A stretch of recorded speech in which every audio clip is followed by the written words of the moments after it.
I am Caroline. Caroline has a twin sister called Kimberly.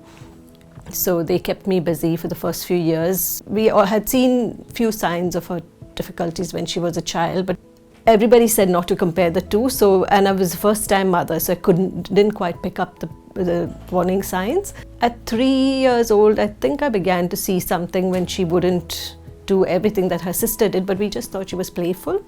But then when she was 5 years old and she went to school, and after a year she couldn't really get the alphabet, that's when we knew something was definitely the problem. And then we took her to the clinical psychologist, and we started finding out that she might be having some learning difficulties, is what they called it, and then they termed it a global developmental delay. But Caroline has always been very resilient. She has found the fun in life. She's always found her happy place. Because we knew that she had speaking difficulties and what have you, she has done speech and drama, she did swimming, and she finished school.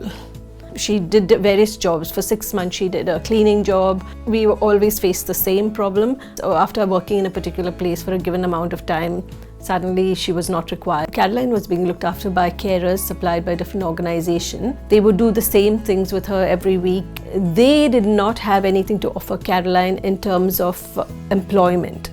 A lot of promise, but a lot of disappointment. And it was very stressful because with Caroline's nature, she wants to be contributing.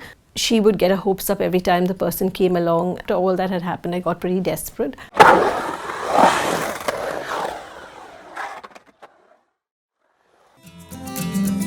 We were introduced to Victoria. Suddenly it all became a lot better, being able to talk to somebody who knew what to do or how to guide us. So it has given us a lot of confidence as a family, a lot of reassurance, as a family, and confidence for Caroline. Well, first it's about building relationships with a disabled person and their family members. We get to know them as well as we can. We draw out what their strengths and gifts and interests are, and we build community around them. The main goal is living well and dreaming big. The good life, or enabling good lives, is a major focus of the disability sector at the moment. It needs to be mana enhancing and person-centered. So Caroline came to meet with me with her mother. She was in a space where she was doing lots of time filling. They were at a loss. She didn't want to sit at home and bake and wait and play cards. She wanted to be active and get out and enjoy her life. She's very, very open to trying things. And I thought, I've got, a gem here. I can work with her and we can draw out all her best strengths. Victoria has also helped her with a few jobs that she's got into. She's also helped her with guiding with her social life. She's guided her to a dancing course, as well as social frisbee, that she's in a social frisbee team. And she has just told me this past week that she's secured her own job.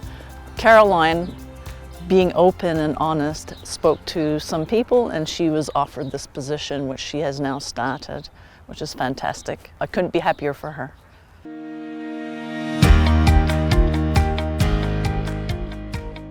Hey, I met Caroline 2 years ago. Caroline told me that she had studied to become a chef. Later, with the opportunity of La Cantina and the opportunity to work with special needs, we gave her the opportunity to work with us, and that is working very well. She's doing very well, and we are very happy to work with her. Working with Victoria has been amazing. She has helped me to find my place in the world. I feel great optimism for my future.